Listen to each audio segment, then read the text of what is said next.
èmi lé inú mi dùn láti wà lórí ẹ̀rọ yìí lónìí lórí YouTube channel mi láti rí mi lẹ́ẹ̀kan sí ní eléyìí tí mo ṣe kọjá lọ lọ́hùn tí mo ṣe ní Yorùbá.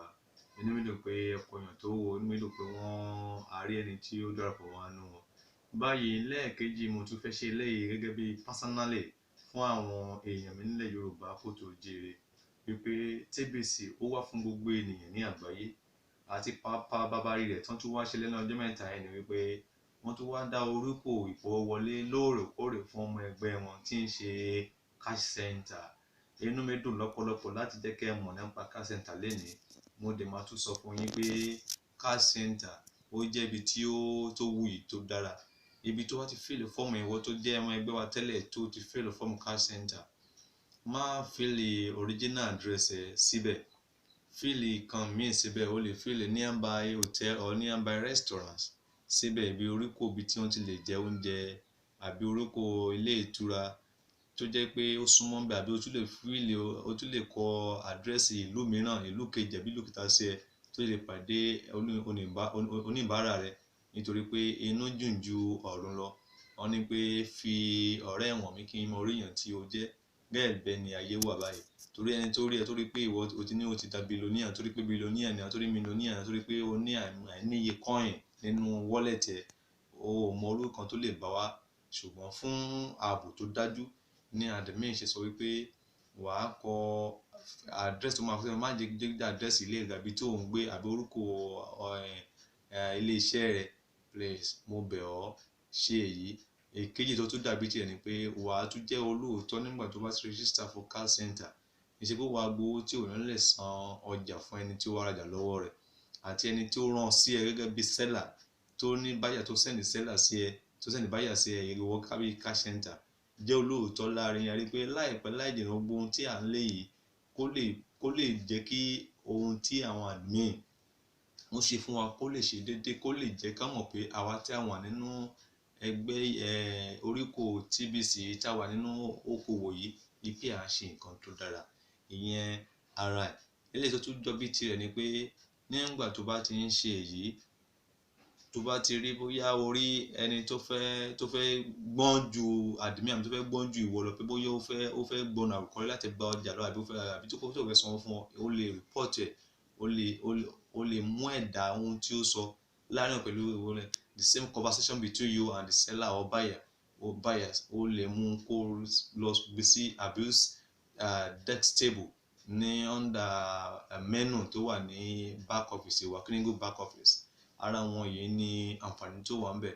Eléyìí tó tún jàbí tirẹ̀ ni pé mo tún ra wa tí a ti gbàgbọ́ tẹ́lẹ̀ pé TBC yìí ti ń lọ déédéé pé ó ti dára fún wa níbẹ̀ ni pé kí ẹ tètè wá darapọ̀ báyìí torí pé ọ̀la lè pẹ́ jù àwọn èèyàn ń wọlé kíákíá báyìí. Inú mi á dùn pé kó darapọ̀ mọ́ TBC yìí. Ó jẹ́ business 24 hours business tí pé ó jẹ́ okòwò tí pé o lè wà nínú ilé o lè wà ní ọ́fíìsì o lè wà níbi iṣẹ́ rẹ láti máa ṣe kò sí ìlágùn tó fẹ́ gbà kì í ṣe pé ó fẹ́ lọ máa sọ pé ó fẹ́ máa ṣe agbára kan bí ó kò ṣe pé kó mọ ohun tí òun ṣe ń bẹ̀. Láìpẹ́ ọjọ́ láàrin oṣù mẹ́ta sóṣù mẹ́fà wá di millionaire or billionaire. Ó depend ibi tó bá fẹ́ tọ́ ara rẹ̀ sí. Èmi tí mo fọ́ sọ pé ibi tó dára lè mo tọ́ra mi sí àwùjọ àwọn olówó ni mo tọ́ra mi sí. Nígbà tí mo ti darapọ̀ mọ́ TBC ọkàn mi ń balẹ̀ Ọlọ́run dẹ̀ ń ṣe fún mi. Mo ń rọ̀ ọ́ náà ó lè wá darapọ̀ mọ́ TBC báyìí kí àkókò tó lọ. Ìyẹn o lè tún lè máa ń gbọ́ nípa àwọn tó ń pè ní my TBC Foundation Store tí ó lọ káàkiri. Wọ́n ti launch ní Abuja ní Port Harcourt ní Jos ní Èkó. Wọ́n tún gbé orúkọ launch yẹn lọ sí Ghana ní last week. Wọ́n wà ní Togo náà ní last week of which tó yẹ pé gbogbo ẹ̀ náà ṣe káàkiri pé láti lè jẹ́ pé gbogbo àgbáyé mọ̀ pé TBC ti wá ó ti stay. Cryptocurrency ó ti wá ti stay. Nǹkan táwọn ń pè bẹ́ẹ̀ ni pé àwọn liquid money ìyẹn cryptocurrency ó ti wá ti stay.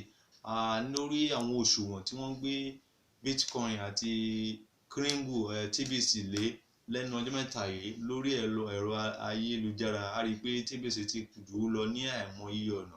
Nígbà tí TBC bá wà lórí 89% tí Bitcoin nìkan tó wà lórí 12% torí pé TBC ti overrun ó ti fi ogun wọn sílẹ̀ ó ti jẹ́ ọ̀gá fún wọn torí pé akẹ́yìndé gbẹ̀gbọ́n ni TBC jẹ́. Inú mi á tilẹ̀ dùn tí máa ti lè rí ẹ ń bẹ̀ pé látorí nǹkan tí mo ṣe yìí ló ti gbọ́ nǹkan tí ó ń ṣẹlẹ̀ ó wá rí ojú ìlà mi tó fẹ́ bá mi sọ̀rọ̀, ó fẹ́ pè mí àbí ó fẹ́ béèrè nípa TBC, nípa nǹkan tó ń pè ní cryptocurrency, nípa nǹkan tó ń pè ní liquid money.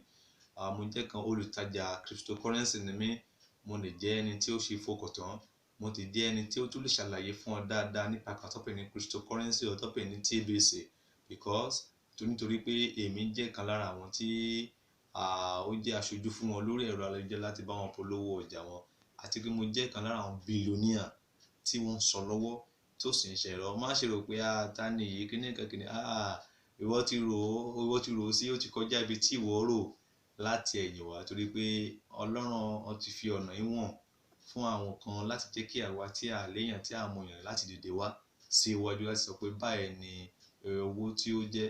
Ó ti jẹ́ ọ̀nà kan gbòógì tó máa mú wọlé fún olúkúlùkù. Láti ibẹ̀ lọ wà á lè máa bọ́ ẹbí, bọ́ ará, bọ́ ojúlùmọ̀. Ìwọ gan tún lè máa fa àwọn yòókù lọ́wọ́ sókè nípa ti TBC yìí.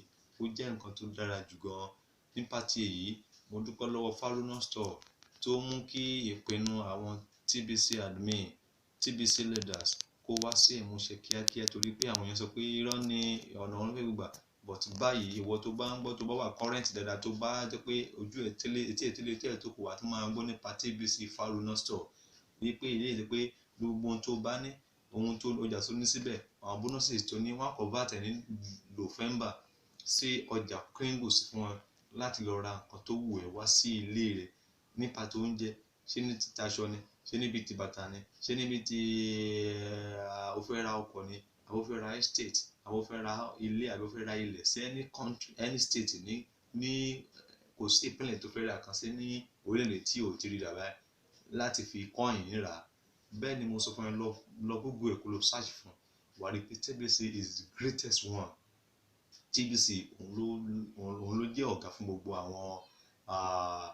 àwọn nǹkan tó ń pè ní cryptocurrency. Ó jẹ́ nǹkan tó lágbára gan báyìí. Àwọn ń rọ̀, má ṣe pẹ́ lẹ́yìn àkókò lọ, má ṣe sọ pé irọ́ ni wọ́n ń pa, tó bá ra irọ́ ò lè ra òótọ́. Àwọn kan méjì tí wọ́n sọ̀rọ̀ lórí náà ni ẹ ti gbọ́ nípa ti cash center, ẹ ti gbọ́ nípa ti Faluna Store lórí láti rẹ̀ yín. Bẹ́ẹ̀ sì ni láìpẹ́ láì jìnnà ní my next broadcast tó kù tó ń bọ̀, òyà máa sọ lórí cash flow coaching, èyí tí àwọn admin àti àwọn leaders tí wọ́n ń gbèrú ẹ̀ lọ́wọ́ lọ́rọ̀ ní fi wá sílẹ̀. Tí dìgbà tẹ́ máa rí mi lórí amóhùnmáwòrán lórí channel yìí, mo fẹ́ kẹ́ wo ìlà mi ní ìsàlẹ̀ fídíò yìí láti bá mi sọ̀rọ̀. Ohunkóhun tẹ́wù kẹfẹ́ béèrè lọ́wọ́ mi, màá dá yín lóhùn. Mo wà níbẹ̀ fún yín. Ohun tí TBC jẹ́ fún mi nìyẹn tí mo fi wà níbẹ̀ fún yín. Dìgbà náà ikú ò ní pa wá. TBC is great. TBC to eradicate poverty in our midst. Bye.